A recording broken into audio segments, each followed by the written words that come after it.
Assalamualaikum warahmatullahi wabarakatuh. Nama saya Husnul Faidah, Prodi PIAUD kelas 1B. Video ini saya buat untuk menjawab ujian akhir semester mata kuliah TIK. Nah, yang pertama di soal nomor 1 yaitu bagaimana anak-anak terhindar dari pengaruh buruk gawai dan internet. Kalau menurut saya ada beberapa tips yang bisa kita lakukan. Pertama, pastikan kita mengawasinya saat bermain.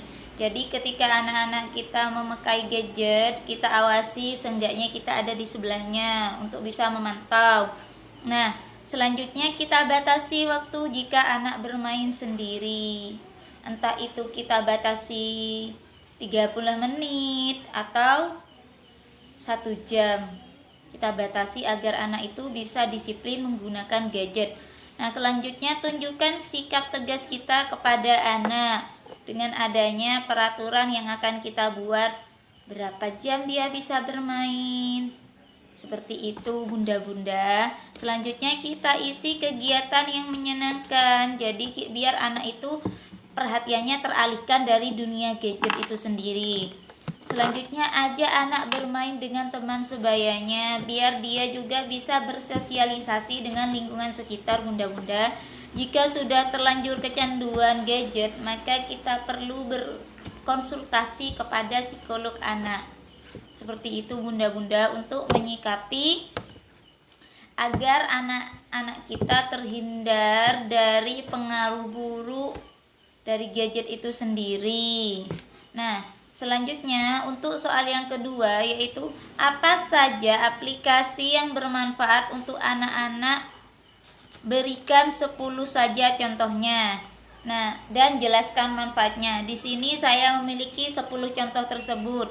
Yang pertama, Marble Lens Quran for Kids. Aplikasi ini sangat bermanfaat untuk anak-anak kita bunda-bunda karena penyajian materi mengajinya yang sangat menarik dan sangat mudah dipahami oleh anak-anak kita. Selanjutnya ada aplikasi paket belajar lengkap untuk anak-anak TK atau PAUD yang sesuai dengan namanya. Aplikasi ini menyediakan modul belajar untuk anak-anak yang didesain dengan sangat menarik sehingga anak-anak pada saat belajar tidak merasa bosan.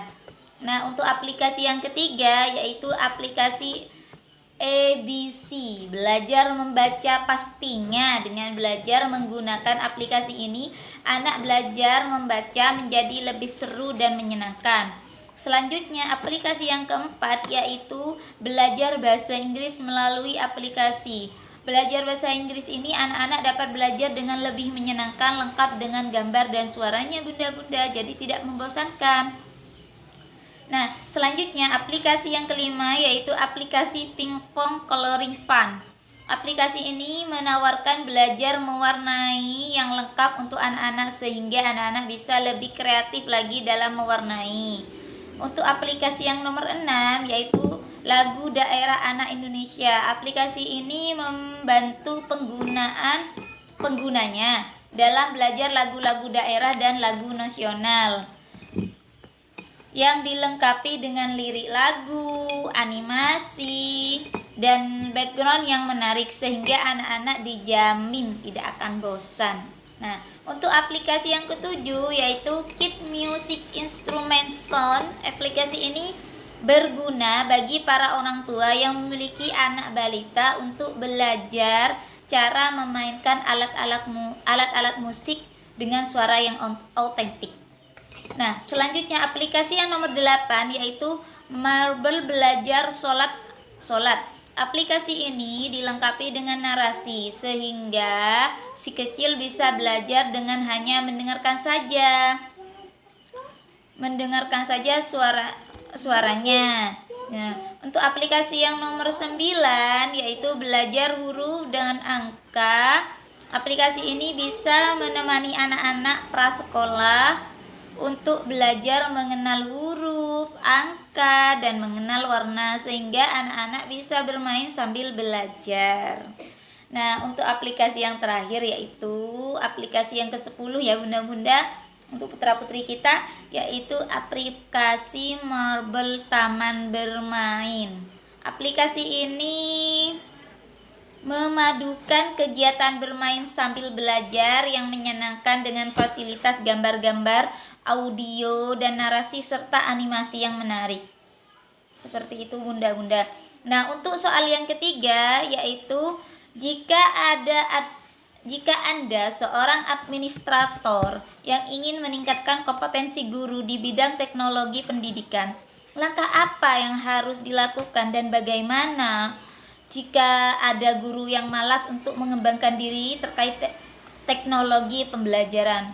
Kalau saya biasanya menyiasatinya seperti ini. Pertama, kita ikutkan kursus media atau platform kreatif guru tersebut. Selanjutnya, mengikuti berbagai kegiatan guru-guru. Ya kita oyok lah biar dia itu bersemangat seperti itu. Dan lebih dekat lagi dengan peserta didik. Jadi intinya kita sering melakukan monitoring, kita sering sharing dengan guru. Jadi kita meskipun sebagai administrator, kita tidak boleh bersikap kaku terhadap rekan kerja kita begitu. Nah, cara mengatasi guru yang malas mengembangkan diri terkait teknologi pembelajaran antara lain seperti kita bentuk tim teknologi untuk transfer pengetahuan kepada guru-guru yang ada di lingkungan kita. Nah, terus belajar secara bertahap. Kita step by step saja belajarnya. Kita tidak boleh langsung terlalu ngoyo harus begini. Jangan seperti step by step, pelan-pelan saja ya. Nah, terus pastikan guru memiliki peralatan yang memadai. Jadi kita jangan cuma ngomong tok tapi peralatannya nggak ada, itu namanya nihil. Nah, terus pastikan guru mengikuti pelatihan dan seminar. Jadi kita harus sering-sering ikut pelatihan, seperti sering-sering ikut webinar agar kita tidak ketinggalan informasi dan bisa menjadi motivasi diri kita sebagai tenaga pendidik, seperti itu. Nah, untuk soal yang nomor 4 yaitu aplikasi Google Meet, karena saya menggunakan di situ ditawarkan beberapa ya sama dosen. Saya memilih aplikasi Google Meet karena lebih murah dan lebih menghemat data juga, dan untuk sinyal tidak terlalu rewel di tempat saya ini. Jadi saya lebih sering atau lebih nyaman menggunakan aplikasi Google Meet. Seperti itu. Nah, untuk soal yang kelima yaitu kita disuruh menjelaskan tentang beberapa aplikasi dan pengertiannya. Yang pertama di sini saya akan menjelaskan tentang YouTube. YouTube adalah layanan berbagi video yang dikembangkan oleh mantan karyawan PayPal pada Februari 2005. Manfaatnya untuk kita semua, dari YouTube kita belajar bisnis, juga bisa menonton hiburan seperti itu. Nah, selanjutnya ada aplikasi Gmail atau Google Mail. Google Mail itu adalah layanan surel atau email yang dikembangkan oleh Google dalam bentuk website atau HTTPS. Dengan Gmail, seseorang dapat saling berkirim surel atau pesan elektronik melalui jaringan internet. Nah, untuk selanjutnya adalah pengertian dari Google Drive. Google Drive itu adalah salah satu layanan dari Google yang berfungsi sebagai tempat penyimpanan secara online berbasis internet atau pool. Manfaatnya bisa menyimpan file dan berbagi file seperti itu. Nah, selanjutnya PDF. PDF adalah bentuk dokumen yang sering digunakan selain Microsoft Office seperti Word, Excel dan lain-lain. Manfaatnya untuk membuat surat resmi atau dokumen penting seperti itu. Nah, selanjutnya itu Al-Quran in Word. Al-Quran in Word adalah aplikasi yang memudahkan kita untuk mengakses surat-surat dalam Al-Quran yang kita ingin baca atau analisis di laptop dengan menggunakan aplikasi ini, sehingga memudahkan kita dalam menelaah bacaan beserta terjemahnya beserta asbabun nuzul dari surat tersebut. Begitu. Nah, untuk selanjutnya Microsoft Office. Microsoft Office adalah perangkat lunak paket aplikasi perkantoran buatan Microsoft Corporation yang sangat populer digunakan di institusi dan perusahaan tempat bekerja. Manfaatnya adalah mempermudah aktivitas dalam perkantoran seperti itu. Nah, selanjutnya blog. Blog adalah website berupa media online yang berisi konten dalam bentuk artikel, video, dan foto yang dikelola oleh seorang blogger atau beberapa penulis sekaligus. Manfaatnya bisa mengiklankan produk atau jasa, seperti itu. Nah, selanjutnya Zoom. Zoom adalah layanan video conference yang memungkinkan pengguna untuk melakukan obrolan daring dan memanfaatkan teknologi komputer. Manfaatnya bisa menjadi penghubung komunikasi yang baik. Seperti itu. Nah, selanjutnya ada Google Meet. Google Meet merupakan video conference yang sangat bermanfaat untuk menunjang kegiatan pertemuan secara online. Nah, untuk selanjutnya adalah Hybrid. Hybrid adalah aplikasi belajar untuk anak PAUD dan TK. Aplikasi ini dibuat khusus untuk membantu proses belajar anak terutama yang sedang duduk di bangku PAUD, seperti itu.